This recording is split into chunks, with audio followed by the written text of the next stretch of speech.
Mas o fato é que para você se destacar, você tem que, em algum momento da sua vida, sair dessa manada.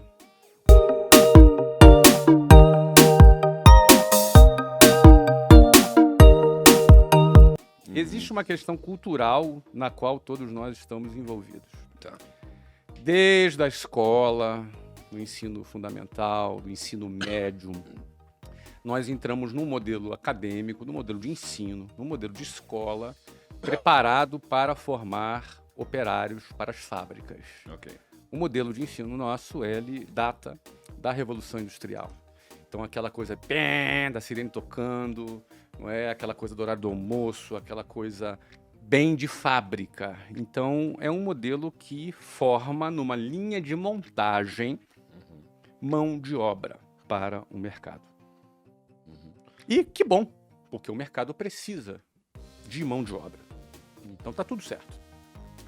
Acontece que, para você sair dessa linha de montagem, para você sair desse rebanho que é criado um rebanho, e esse rebanho vai seguindo.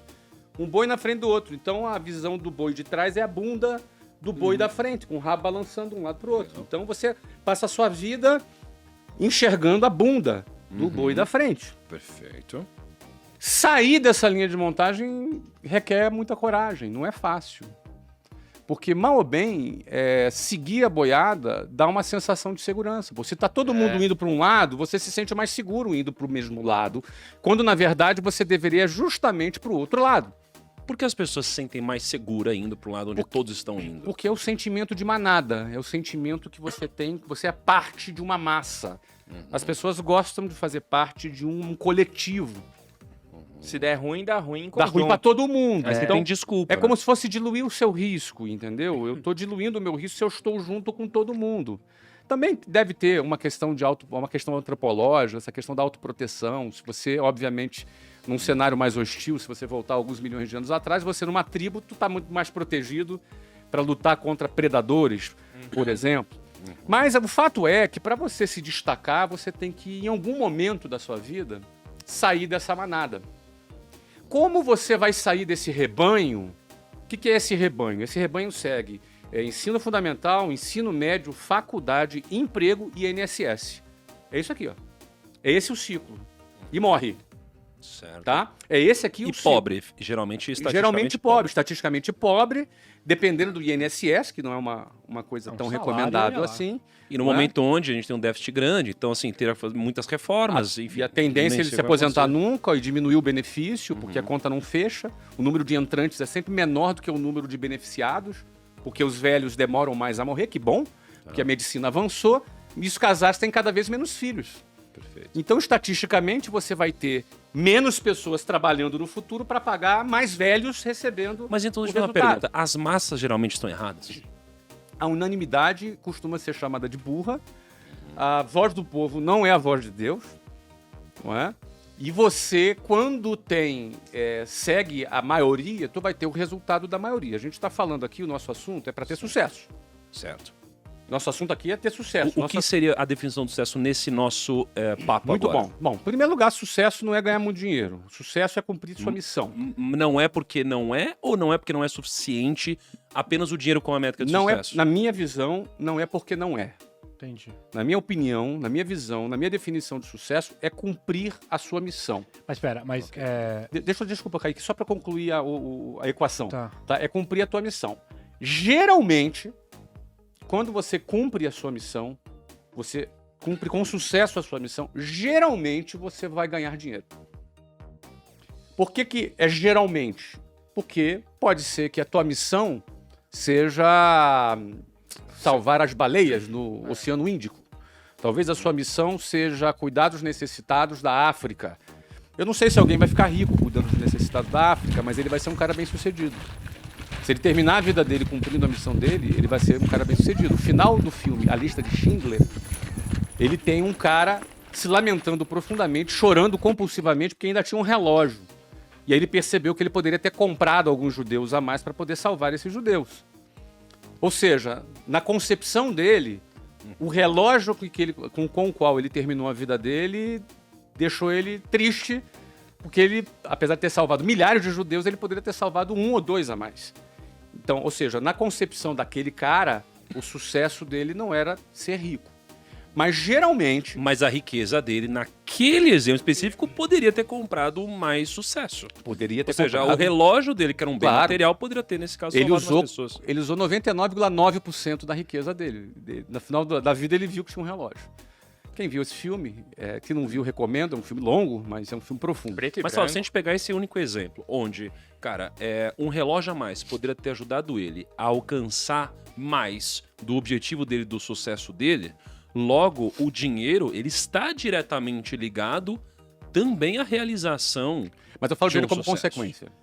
Então, mas é por isso que eu estou dizendo, ele não é só consequência, Mas, ele também gente, pode ser causa. Mas será que Certo? Não, nesse caso, era causa. Mas será que o sucesso não tem algumas etapas? Porque, pô, eu tenho certeza que pra vocês, em algum momento da vida, atingir um grau de riqueza, pra vocês era sucesso, e quando você chegou nesse grau de riqueza, vocês perceberam que o sucesso era outra coisa. Era outro degrau. Era outro outra degrau, parada. Não, com certeza. Assim, se eu for falar do meu caso, eu sempre busquei atingir resultados e sempre tive grana também como um objetivo meu. Falando do meu caso especificamente. Por exemplo, meu primeiro degrau, eu queria ser independente dos meus pais. Eu lembro de eu estar trabalhando, preciso ser independente dos meus pais. Cara, é grana. Depois o segundo degrau, cara, eu quero me casar. É grana. Quero abrir minha empresa. Grana. Ou seja, sempre no meu escopo, no meu quadrado, sempre o sucesso e o dinheiro caminharam juntos. No meu caso, a minha busca era muito material mesmo. Eu queria dinheiro. Por quê? Por vários motivos. Porque o dinheiro, ele te dá mais autoconfiança, te dá mais poder, né? Te dá segurança, te dá flexibilidade, te dá liberdade, te dá uma série de coisas, te dá experiências. Em algum momento, o dinheiro ele deixou de me trazer apenas essas coisas, não que essas coisas não fossem ruins, só acho que não eram suficientes, até que ele passou a se transformar numa ferramenta que, em outras palavras, quase que obrigava quem me amava e quem não me amava a, de alguma forma, me respeitar e a me ouvir. E o meu sucesso tem a ver com o que eu falo, tem a ver com a mensagem que eu carrego. Então o dinheiro, ele me trouxe esse senso de autoridade perante as pessoas. Isso me ajudou a realizar um pouquinho mais do objetivo Você acha que teve isso é com sucesso. meio pirâmide de Maslow, assim, no sentido de, tipo, cara, você cumpriu todas as etapas da pirâmide ali, mas chegou a parada da autorrealização ali, isso tava meio que... Eu acredito meio que acima, sim, assim, porque do que a própria grana, né? quando você chega na ponta, você consegue enxergar o que tem ali adiante. então. Mas antes de chegar, você não sabe o que tem depois. Mas só onde a gente sai dessa... Desculpa, você quer complementar? Só complementar isso para a Tá. gente voltar na lógica lá Isso. do sistema de ensino, que é a primeira pergunta que está aberta ainda. Tem atividades que o dinheiro está muito presente. Tem outras que não está. Às vezes o cara é um sacerdote. Perfeito. E a grana, supostamente, não deveria estar dentro do escopo principal dele. Então, e eventualmente ele vai ser bem sucedido, vai escrever livro, vai ser um escritor famoso, vai ter muitos seguidores e vai ganhar dinheiro. Não é? Mas tem atividades que são diretamente ligadas. A área de finanças, você trabalhou como assessor de investimento, o dinheiro era o centro, né, da tua atuação. No meu caso, eu não comecei assim falando, quero ser rico. Não pensei isso. Não pensei mesmo. Você não queria ser pobre. Cara, eu... Porque quando você pegar o seu ônibus lotado lá 5 horas, você... começou assim, eu não quero andar de ônibus. Você tinha talvez um pouco de raiva. onde você tava. Eu tinha muita raiva mesmo do ônibus, porque era muito humilhante, entendeu? Então, era muito humilhante mesmo. Uma coisa é você pegar uma vez, outra coisa é todos os dias por anos. E você vê pessoas dentro do ônibus há 40 anos dentro do ônibus. O que era humilhante pra você, Flávio? Tudo, cara. Tudo. Você na chuva esperando um ônibus, e o ônibus não vinha e você perdia o seu horário. Na hora que o ônibus chegava, tava com gente pendurada na porta, você era obrigado por causa do horário a ir pendurado na porta. Algumas vezes, sabe o que é pendurado na porta? Você acha um pedacinho de chão, mete teu pé ali. É um pé só. É um pé. E segura na parada e você vai pendurado, correndo risco de vida. E aí você para no outro ponto e vem uma cabeçada te empurrando para dentro. A partir daí você não tem mais controle de para onde você vai. Você vai na boiada, literalmente, na manada ali. Você Você desce vai. quando der. Você não tem lugar para você segurar dentro do ônibus, porque se você levantar a tua mão para coçar a cabeça, a mão tem que ficar levantada. Você entendeu? E aí é homem em cima de mulher, homem se esfregando em mulher, mulher gritando, brigando, dando soco. E aí é briga dentro do ônibus, é assalto que entrou. É você na Avenida Brasil, 40 graus, andando, lotado, o ônibus quebra e você tem que descer e fica ali 2 horas esperando e chega o próximo ônibus, é todo mundo amassado dentro do ônibus. E isso é humilhante. Mas, Flávio, isso daí era ruim. Não, isso era muito ruim, cara. Agora, humilhante, acredito que tem algum componente de você olhar pro lado e sentir humilhado, né? Porque Não, mas é humilhante pelo Estado. Na minha visão, pelo Estado. Pelo descaso do Estado, que de 4 em 4 anos aparecia um palhaço lá, um político palhaço, te fazendo promessas, não é? Te fazendo a tua cabeça ali com uma série de cobranças, como se ele fosse mudar alguma coisa, e anos se passam e tudo continua como está. Na realidade, isso é o reflexo do descaso do Estado com aqueles que têm uma exclusão geográfica, que é o que a gente chama, é o cara que mora longe, é o cara que mora na periferia. Né? Esse cara é visto como um número, como um desqualificado, um número dentro de um ônibus lotado com 8 pessoas por metro quadrado. Então, quando eu te falo humilhante, não é uma pessoa humilhando a outra. Né? Estão todos no mesmo barco, vivendo aquela situação indesejável. Mas que ele tem que se submeter porque ele não tem alternativa. Então, por isso que eu acho que esse cara é um guerreiro, você entendeu? Esse cara, ele tem que enfrentar, já com 10, 11, 12 anos de idade, você entra num ônibus daquele, cruzando várias favelas no Rio de Janeiro, ele tem que enfrentar uma situação dessa. Meus filhos nunca pegaram um ônibus na vida, não sabem nem o que é isso. Agora, grande parte da população brasileira, de São Paulo, aqui da periferia, do Rio de Janeiro, vivem essa situação. Mas você acha que um cara desse é um guerreiro ou é um cara com falta de sorte, por exemplo, de ter nascido numa situação dessa? Olha, se você considerar... Porque todos que estão lá são guerreiros, todos que estão no ringue são guerreiros. Eu acho que tem a hipótese do cara não enfrentar. Então, não necessariamente... Isso. Tem hipótese de não enfrentar. O cara olha para o ônibus, cara, não vou entrar nesse ônibus. Eu falo que eu tenho um amigo em Guarulhos que tem alguns que acordam 5 horas da manhã pra chegar no trabalho às 7, a 8 horas, e tem cara que só não, tipo, tem vaga de emprego nesse lugar, eles não vão falar assim, mó rolê. Não vai. Não vai. Ele tem a opção de não ir, e muita gente não vai.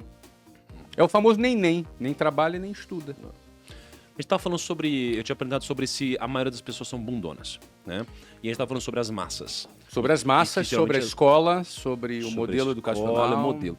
E aí, eu te pergunto o seguinte, se geralmente a maioria das pessoas estão erradas, a maioria das pessoas, elas não têm um bom futuro, a maioria das pessoas formam a média, não é? Como que a gente entende, por exemplo, como que a gente deveria interpretar uma eleição?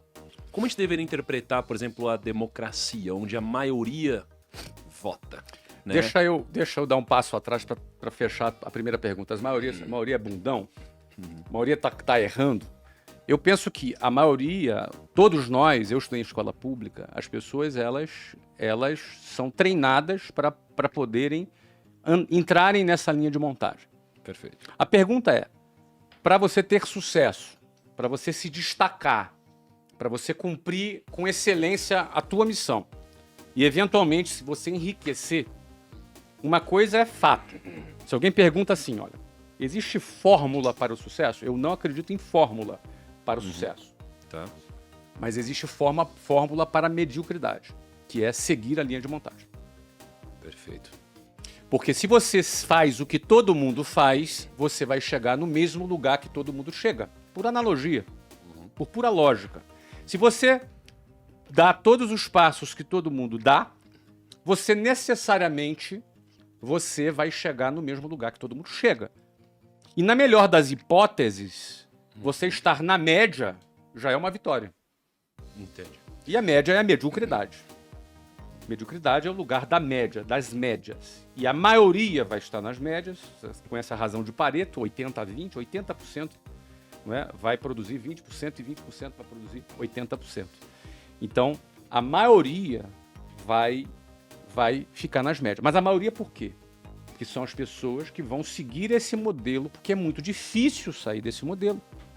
É muito desafiante, dá medo você sair dessa linha de montagem. Então um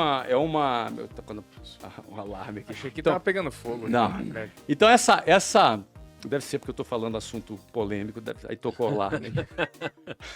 Então o que acontece? A maioria vai. Então, para você necessariamente ser bem-sucedido, se destacar, não ser um a mais nessa multidão, você vai ter que se desprender dessa manada. Aí começam os problemas. O primeiro desafio é a coragem. Aliás, antes da coragem, o primeiro desafio é você não se conformar com a manada. E aí tem uma diferença entre se conformar e ser uma pessoa grata, satisfeita. Porque a gente aprende a agradecer a Deus por tudo. A gente aprende a ser grato. E isso é bom. A gratidão é uma coisa que ajuda a nossa saúde mental. E a gente que começou pobre na vida aprende a ser grato pelo feijão, arroz e ovo que está comendo. A gente aprende a agradecer e ser grato. Isso é muito saudável. E gratidão está ligada à satisfação. Tá bom. Mas isso não está ligado à conformação. A palavra conformação está ligado à mesma forma. Conforme, a mesma forma.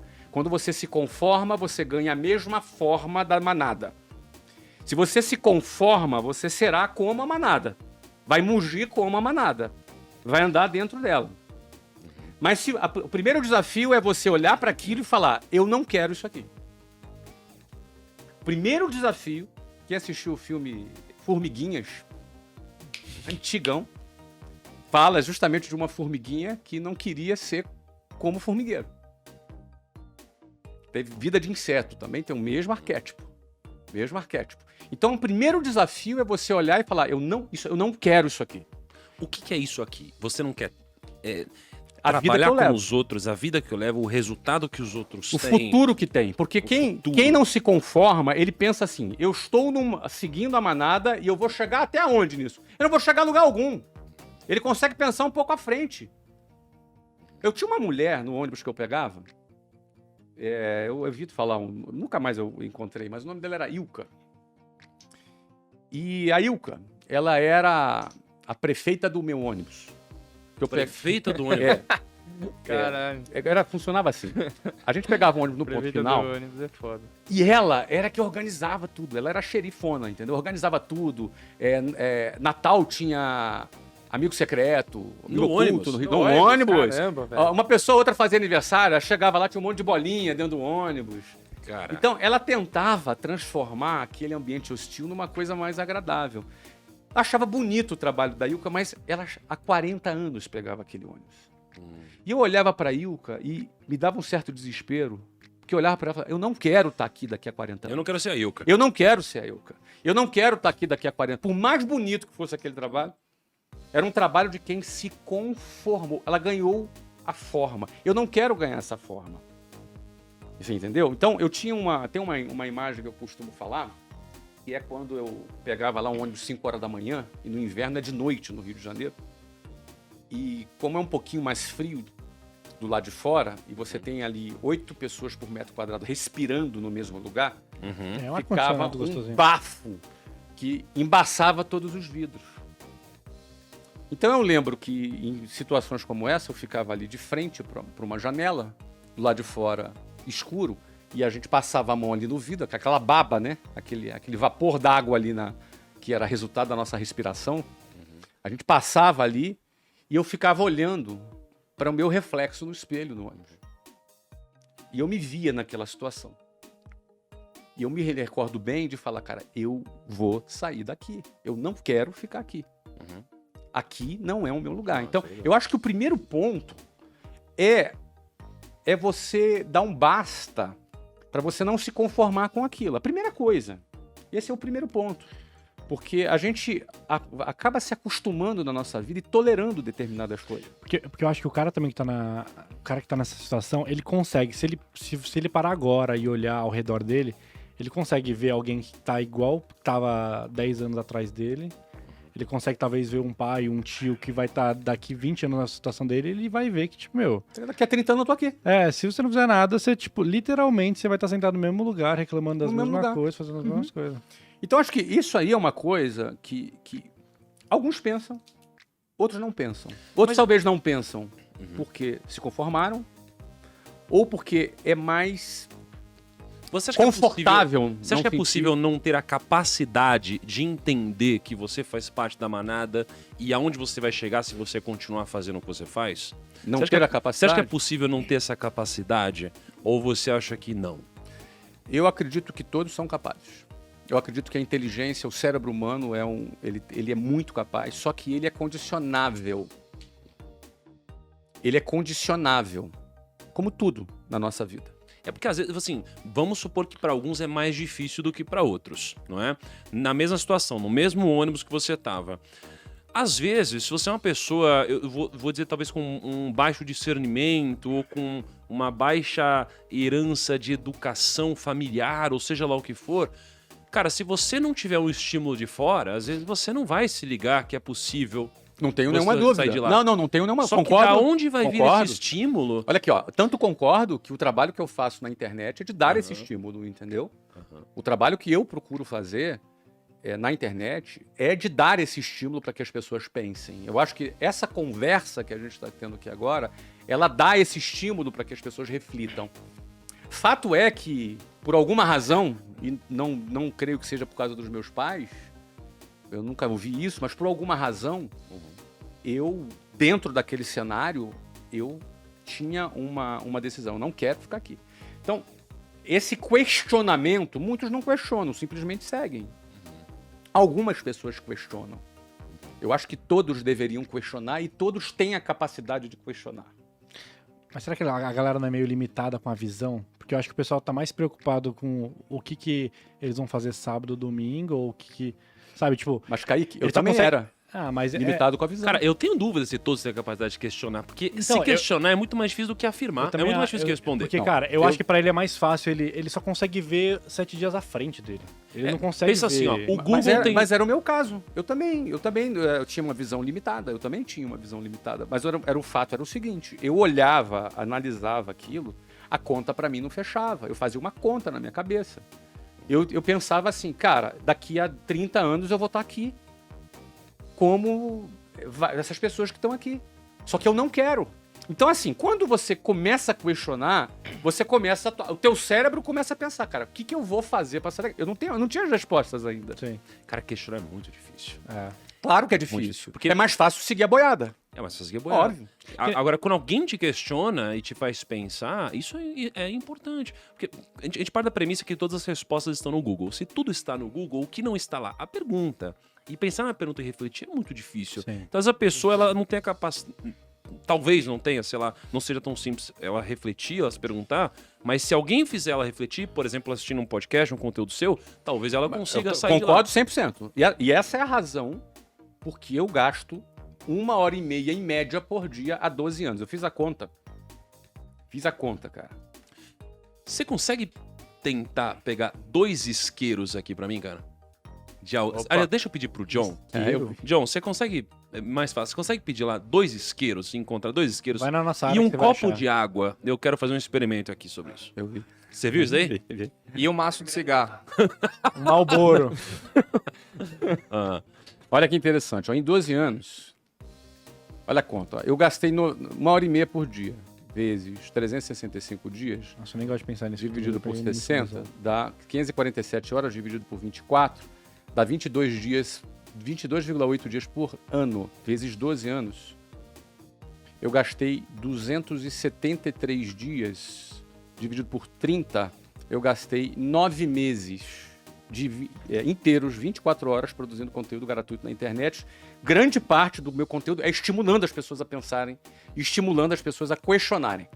Porque eu acho que tudo começa no questionamento. qual que é a sua conclusão de 9 meses de conteúdo? Qual que foi a sua maior descoberta nisso tudo? Minha maior descoberta é que realmente as pessoas podem ser influenciadas por um comportamento, por uma nova referência e tomarem decisões e mudarem suas vidas. Eu tenho muitas histórias. Isso é E não é a maioria, é sempre a minoria. É a minoria que é bem sucedido no futebol, é a minoria que é bem sucedido como advogado, como empresário.